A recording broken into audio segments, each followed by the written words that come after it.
Let's just do a quick review of some of the more common functions that we'll encounter. So right here we have the graph of f of x is equal to x cubed. As you can see, this is an odd function, which is to say that negative f of negative x is equal to f of x. Another way of thinking about it is that if I were to rotate this function 180 degrees around this point of origin, it would rotate onto itself. Its domain is the set of real numbers, and its range is also the set of real numbers. On the other hand, when we get to x squared, and in fact, when we get to any even exponent, we can see that we no longer have an odd function, we have an even function, and that means that it reflects onto itself across the y-axis. So when n is even, we have an even function. When it's odd, we have an odd function, and that includes what happens when we extend into negative exponents. So x to the negative fourth is even, x to the negative third is odd, etc. So another important function for us is f of x is equal to the square root of x. And basically, if we took 1/2 of the parabola formed by y equals x squared and turned it on its side, this is what we would have here. One of the things you'll notice is that there's only one branch of this because we're saying that f of x is equal only to the positive square root of x. And you'll see also that over the set of real numbers, the domain here is limited to x is greater than or equal to 0, which is why we don't have any part of the function over here where x is negative. We also have the graph of f of x is equal to the absolute value of x, which is again an even function because it reflects onto itself across the y-axis. Its domain is the set of all real numbers. We can plug anything in for x, but its range is limited to y is greater than or equal to 0.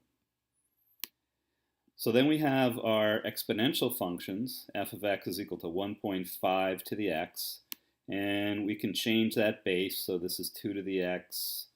This is 10 to the x. We can set the base to e. And now we have f of x is equal to e to the x. E approximately 2.72.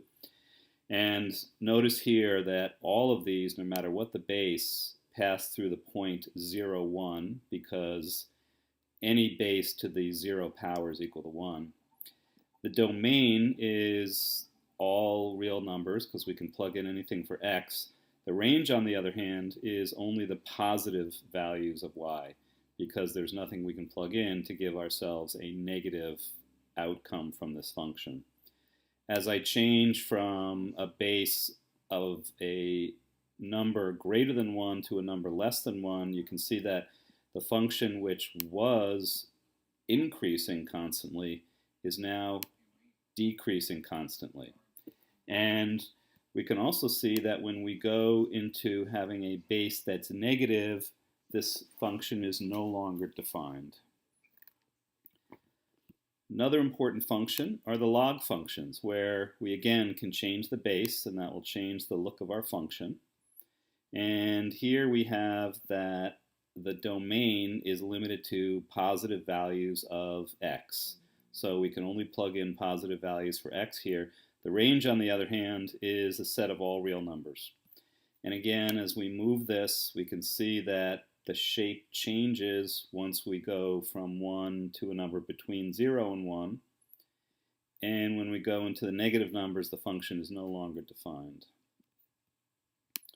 Next function, important function, f of x is equal to the sine of x, which is a periodic function, which is to say that it repeats itself. In this case, it repeats itself every 2 pi along the x-axis, so approximately every 6.28. And this is an odd function because when we rotate it onto around the point 0, 0, it rotates onto itself. The cosine, on the other hand, would be an even function because it reflects onto itself across the y-axis. Okay, let's take a look at the inverses of some of these functions here. So when we have f of x, let's say, is equal to x cubed, when we show the inverse, we get another function, and it's the reflection of our original function across the line y is equal to x. And so every point on the original function has a counterpart where the x and y values are swapped. So on the original function, we would have the point x is equal to 2, y is equal to 8. On the inverse function, we would have the point x is equal to 8, y is equal to 2. The other thing we know is that f of f inverse of x, when we compose those two functions, just takes us back to the original value of x. Now notice that this inverse is a full function here. Let's take a look at what happens when we have x squared. So now what we can see is that if we actually reflected this whole y equals x squared across the the line y is equal to x, we would have this red curve here. But this is not a function because it has repeat values. Let's say for x is equal to 3, it has two different values for y. So in order for this to be a function, we have to limit the domain of our original function and say we're only going to take starting from x is equal to 0, and then when we take the inverse, we do have a function. One of the ways you can tell if a function will have a function for its inverse is if the original function passes the horizontal line test. So in other words, if I run a horizontal line through this function here, I see that it's, let's say I do y, y is equal to 4. This would intersect our original function in two different places.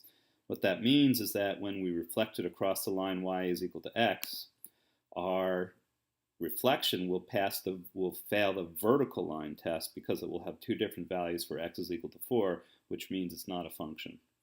So when we have n is equal to 3, we do have our inverse function, and it's a full function, but we have to limit the domain when n is equal to 4, or n is equal to 2, or n is equal to any even number.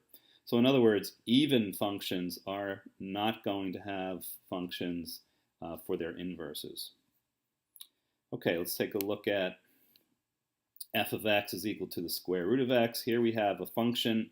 The inverse is equal to x squared, but actually if we were to say we're limiting our function to a domain of x is 0 or greater, then what we would really have is our inverse function will look like this. It would not be the full parabola of f of x is equal to x squared. We'll skip over that one. So now when we show the inverse of our exponential function, we get our log function. So those are inverses of each other, and similarly, when we look at the inverse of our log function, we get a exponential function. So notice here, so the green function is the original function, the red is the inverse. When we go from a log function back to an exponential function, those two just swap places.